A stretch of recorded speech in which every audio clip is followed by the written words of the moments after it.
कानों पर थार चलाने वालों को सम्मानित भी करते हैं, मंत्री भी बना के रखते हैं। ना ये किसान के हैं, ना जवान के हैं, ना देश के हैं, ना महिला के हैं, ना पुरुष के, ये सिर्फ कुर्सी के यार है। और जब तक बीजेपी ऐसी कुर्सी पर चिपकी रहेगी, देश का बुरा होता रहेगा। केंद्र में बेटियां सुरक्षित है, न मध्य प्रदेश में बेटियां सुरक्षित है। आज बीजेपी के राज में बीजेपी की सांसद ये कहती घूम रही है कि अपनी सुरक्षा के लिए चाकू निकाल लो, खंजर निकाल लो, तो वो बीजेपी को ही कटघरे में खड़ा कर रही है कि इनसे न प्रशासन संभलता है, न बेटियों की धारा धारा को बदलने जा रहे हैं और मैं उनका सिपाही हूँ। अच्छा, आप पॉलिटिकल हैं और केजरीवाल कहीं ना कहीं आम आदमी पार्टी के कार्यकर्ता है, लेकिन अभी देखा जा रहा है कि उन पर भी कई तरीके के आरोप लग रहे हैं, क्या कहना चाहेंगे?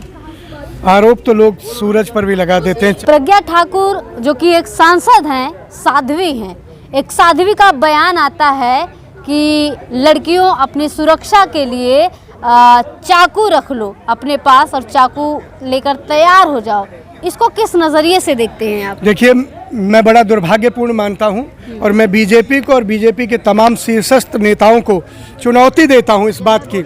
ये बोलना चाहता हूं, बहुत चुनौती देना चाहता हूं कि आपने जिन सरदार पटेल साहब की आदमकद मूर्ति बनाई है, दुनिया की सबसे बड़ी मूर्ति बनाई, उनकी मूर्ति क्यों बनाई गई? क्योंकि उन्होंने देश को जोड़ा था। आज आपके ही दल में ऐसे सांसद, ऐसे चुने हुए प्रतिनिधि हैं जिनका नाम लेने में भी लज्जा आती, शर्म आती है, जिन्होंने देश को तोड़ने की बात कर दी। वो चाकू पहना करवा रहे, छुरियां रखवा रहे, किसको मरवाना चाहते हैं? किसकी भूमि को लहू के टुकड़ों से लाल लाल क्यों करना चाहते हैं? क्यों साध्वी प्रज्ञा आज इस तरह का बयान दे रही हैं कि देश की गरिमा, देश की शान, देश के मान को ठेस लगे? क्यों ऐसा कर रही हैं? वो सोचना चाहिए। और मोदी जी, आपने ही कहा था कि मैं इन्हें मन से माफ़ नहीं कर पाऊंगा। अरे मन से माफ कैसा होता है? आज ही लिखवाइए इस्तीफा, आज ही पार्टी से बाहर कीजिए। ये आपकी बीजेपी पर कलंक बनकर आई हैं। ऐसे लोगों को आप बर्दाश्त कर रहे हैं, इसका मतलब है आपने उनको अपने मन में ऊंचा स्थान दे रखा है। अगर मन से माफ नहीं कर पाते तो एक पल लगता मोदी जी, अब तो आप सर्वशक्तिमान हैं बीजेपी में, आपके बिना इशारे के शायद किसी की नियुक्ति भी नहीं होती, मंत्री आप 1 मिनट में हटा देते। प्रज्ञा क्या चीज़ है? इसका मतलब ये है कि आप बोलते कुछ है, चाहते कुछ है, करते कुछ है, दिखाते कुछ है। मोदी जी जागो, प्रज्ञा ठाकुर देश के टुकड़े टुकड़े कर रही हैं। कहीं ना कहीं ये भी कहा जा सकता है कि उन्होंने ऐसा कहा है बेटियों के लिए कि बेटियां अपने लिए, अपनी सुरक्षा के लिए रखो। तो कहीं ना कहीं ये तो सही है ना कि अपनी सुरक्षा के लिए लोग पिस्टल रखते हैं, तो लड़कियां अपनी सुरक्षा के लिए चाकू तो रख सकती हैं। फिर आप इसको क्यों ऐसा बोल रहे हैं? बहुत बढ़िया बात कह रहे हो। तो चाकू का भी लाइसेंस बनवा देना चाहिए, चाकू का भी एक लाइसेंस बनवा देना चाहिए कि 4 इंच के चाकू के लिए एसडीएम परमिशन देगा, 3 इंच के चाकू के लिए थाना वाला देगा, और 10 इंच के चाकू लेके लड़कियां चल रही हैं तो मोदी जी और बीजेपी उसको लाइसेंस देगी। ऐसा भी नियम बनवाओ ना। लेकिन चाकू से तो हर घर का काम होता है, तो उसको कैसे, उसके लिए लाइसेंस कैसे बनवाया जा सकता है? बढ़िया बात कह रही हो। चाकू आलू काट दो तो बढ़िया घर है, और गर्दन काट दो तो आप बता दीजिए रोशनी जी, आप ही रोशनी डालिए इस बात पर कि चाकू जो सब्जी काटने का काम, आलू, भाटा, बैगन, तोरई काट रहा है, उससे हम किसी को ये देख लेंगे कि कोई दाढ़ी वाला जा रहा है, कोई टीका वाला जा रहा है, कोई तिलक वाला, उसका गर्दन काट देंगे, और वो भी बिना परमिशन, बिना अनुमति की। आज संविधान में क्या ये इंगित है क्या रोशनी जी? संविधान में क्या लिखा है कि चाकू लेकर निकलो, दिन दहाड़े निकलो, और जो भी आपको जरा सा भी बात कह दे आप उसकी गर्दन उतार दो? खंजर लेके चलेंगी हमारी बेटियां। लानत है बीजेपी की सरकार पर, बीजेपी के नेताओं पर। केंद्र में किसकी सरकार है? बीजेपी की प्रचंड बहुमत की सरकार केंद्र में है। मध्य प्रदेश में किसकी सरकार है?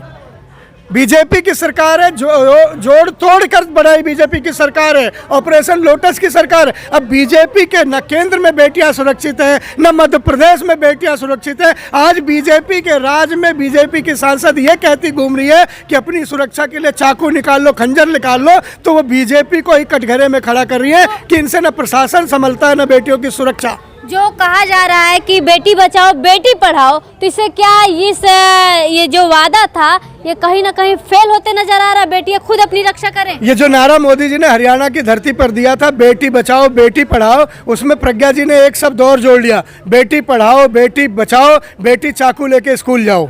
ये नारा अब इतना बड़ा हो गया है। बीजेपी को खुद आईने में देखना चाहिए कि बीजेपी करना क्या चाह रही है, किस देश और दिशा में बच्चों को ले जाना चाहती है। बच्चों में उन्माद फैला के सिर्फ अपनी कुर्सी बचाने के लिए अगर ये कर रही है तो देश के साथ कुठाराघात है।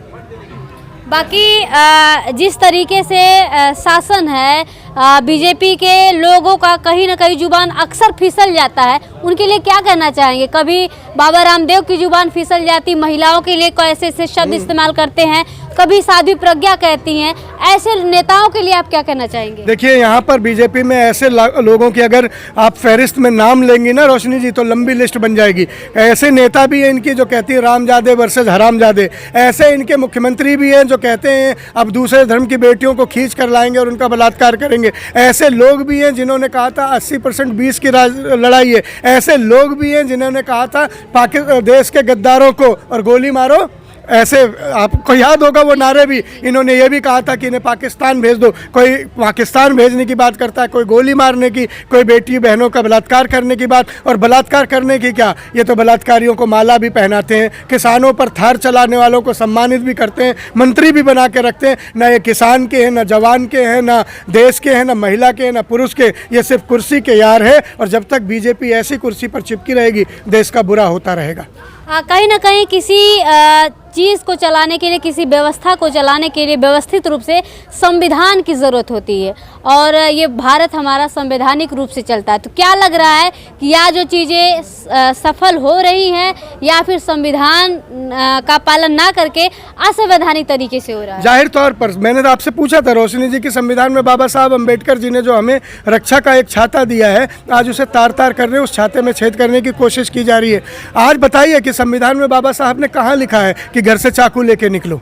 कहाँ लिखा है? अगर नहीं लिखा और ये लोग बोल रहे हैं तो संविधान को ही तो कुठाराघात कर रहे हैं। आज देख लिए यूपी में बिना आरक्षण के ही चुनाव कराने की बात की जा रही है। आप देख लीजिए, दलितों का हक, बहुसंख्यकों का हक, बेटियों का हक कहाँ सुरक्षित है बीजेपी के राज में? बीजेपी के राज में अगर किसी का हक सुरक्षित है तो वो दो ही हैं, दो बेचने वाले, दो खरीदने वाले। और देश का जो मटिया मेट हो रहा है, महंगाई की मार हो रही है। स्मृति ईरानी जी 450 रुपये का सिलेंडर था तो सर पर लेकर घूमती थी, 1000 का सिलेंडर हो गया तो स्मृति ईरानी जी दिखाई नहीं दे रही।